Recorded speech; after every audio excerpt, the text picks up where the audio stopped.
అన్నా, మీ ఎమ్మెల్యే గారు ఏ పార్టీలో ఉన్నారు? కాంగ్రెస్లో ఉన్నాయి ఇప్పుడు. కాంగ్రెస్లో ఉన్నారా? ఏ పార్టీలో గెలిచిరాను? టీఆర్ఎస్లో గెలిచి. అంటే ఒక పార్టీలో గెలిచి ఇంకో పార్టీలో మారడం చట్టరీత్యా నేరం. అతన్ని పార్టీ నుంచి అంటే ఎమ్మెల్యే పదవి నుంచి తొలగించాలని చెప్పేసి బీఆర్ఎస్ పార్టీలు కోర్టుకి ఎక్కిరు కదా. అంటే మీరు ఎట్లా చూస్తారు ఈ అంశాన్ని? అది కరెక్ట్, మంచిది అది. అట్లా చేయాలి. ఎందుకంటే ఒక పార్టీలో గెలిచి ఒకటే పార్టీలో ఉండాలి. ఇట్లా పార్టీలు జంపింగ్ చేసిన వాళ్ళు పార్టీలకే రానిచ్చి వస్తారు, పుట్టి రానిస్తారు.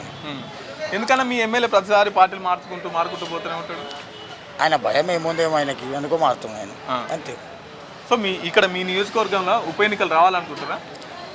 అనుకుంటున్నాం రావాలని. ఆయన గెలిస్తే మళ్ళీ కనిపించాడు, మళ్ళీ ఎలక్షన్ వస్తేనే కనిపిస్తాడు. ఒకటి ఏంటంటే బస్సులో సేవ చేసే నాయకుడు కావాలి మాకు. అట్లాంటి వాళ్ళు అయితేనే మేము ఓట్లు వేస్తాం సార్. ఎందుకు ఏం అభివృద్ధి కార్యక్రమాలు చేయట్లేదా మీ ఎమ్మెల్యే గారు? ఏం చేస్తారు, గెలిచేంత వరకే ఆయన మళ్ళీ కనిపించాడు ఆయన మాకు బస్సులో. అలా కాసు మనిషి ఇవ్వడం ఉంటేనే అలా ఇవ్వడం వస్తే ఏమైనా అయితే అలా గురించి వస్తుంది, లేక మళ్ళీ రాలిగా. అయితే రామనే పీజీఆర్ బిడ్డే విజయారెడ్డి 24 గంటలు బస్సులో తిరుగుతుంటుంది, అన్నీ చూస్తుంటుంది, అన్నీ చేస్తుంటుంది. అందరూ అమ్మ దగ్గరికి వస్తుంది. అమ్మ కిసాన్ రేపు వస్తే గెలుస్తుంది కాంగ్రెస్. ఒకవేళ ఉప ఎన్నిక వస్తే ఏ పార్టీ గెలిచే అవకాశం ఉంటుంది? అది చెప్పలేం. టీఆర్ఎస్ కూడా జరగ ఇప్పుడు ఫామ్ అవుతుంది, చదువుకున్నాం, చెప్పలేం. అంటే స్పీకరు పార్టీ మారలేదు, ఆయన బీఆర్ఎస్ పార్టీలో ఉన్నాడని చెప్తున్నారు కదా.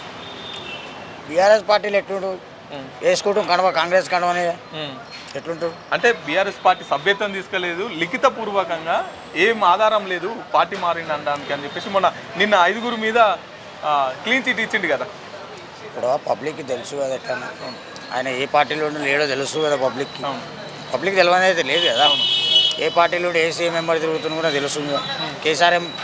కేటీఆర్ మెంబర్ తిరుగుతలేడుగా, కాంగ్రెస్ వాళ్ళు మెంబర్ తిరుగుతూ కాంగ్రెస్లో ఉన్నాయి.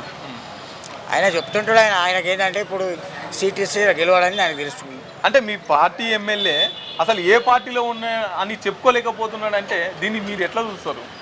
ఆయనకి ఏం భయం అవుతుందో ఆయనకు అర్థమవుతుంది మనకు.